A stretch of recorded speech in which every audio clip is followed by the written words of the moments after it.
السلام عليكم ورحمة الله تعالى وبركاته. إخواني أخواتي، مرحبا بكم معايا في فيديو جديد من فيديوهاتي في لوكسمبورغ. الفيديو ديال اليوم غادي نزورو فيه واحد الباك في مدينة ايش سوغالزيت. هاد الباك اللي سميتو ايش شادية باك كما كتشوفوا.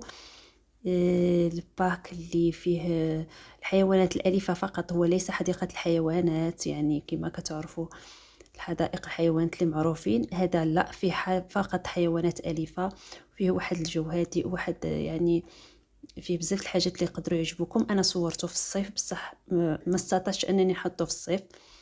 يعني معليش. نشوفوه دابا جميع والناس اللي مقيمين في لوكسمبورغ تكون لهم فرصه باش يكتشفوه، لان هذا البارك هذا راه ما كيكونش غير في الصيف، كيكون محلول في جميع ايام الاسبوع وحتى طول السنه. الحاجه المزيانه اللي كاينه في هذا البارك هذا هو انه غراتوي، وفيه يعني مجموعه من الاشياء الممتعه غادي تشوفوهم معايا. خليكم في التفاصيل. ما تنساوش تضغطوا على زر اللايك وابوني اذا ما كنتوش مشتركين معايا في القناه، وزر الجرس اكيد باش توصلوا بجميع الفيديوهات الجديده ديالي. ونخليكم مع التفاصيل والفرجه ممتعه.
هنايا وصلنا. كاينين لي شيفغ هنايا كنعطيهم الماكله.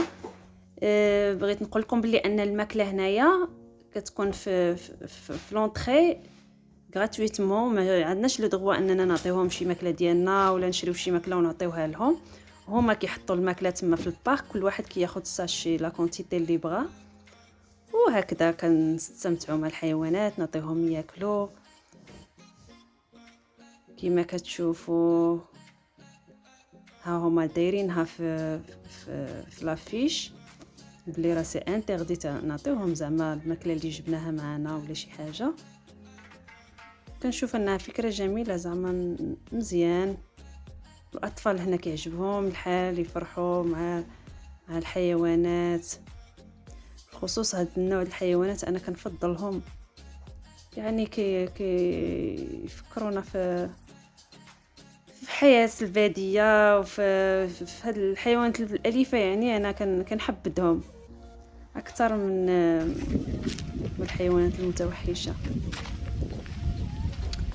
حاجه اخرى عندنا هنايا كاين واحد كافي، وكاين عاوتاني الكراسه وداكشي على برا اللي بغى يجلس واخا ما يكونسوميش، واخا ما يدخلش يشري من الكافي ولا جاب معاه الماكله ديالو، يقدر يعمل بيكنيك.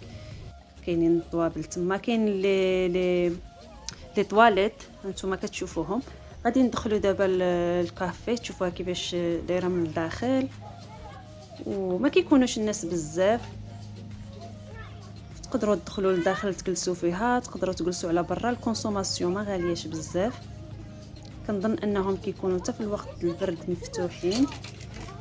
كاينين المدارس اللي كيجيبوا الاطفال يلعبوا هنايا، اللي كيكونوا مثلا في الفوايي سكولير في الصيف كيجيبوهم لهنا اون جروب، اولا حتى في الايام ديال المدرسه كيجيبوهم هنايا مع لي فوايي سكولير. هذا هو لونطري ديال الكافي، مزيون بزاف صراحه، والمنظر كال، ما كايناش داك ازدحام ولا شي حاجه، واحد الهدوء زعما كيريح الخاطر. كاين طاووس، كاين طيور، حنا عاد نشوفوهم من بعد. كاين بزاف ديال الحاجات. خليكم معايا.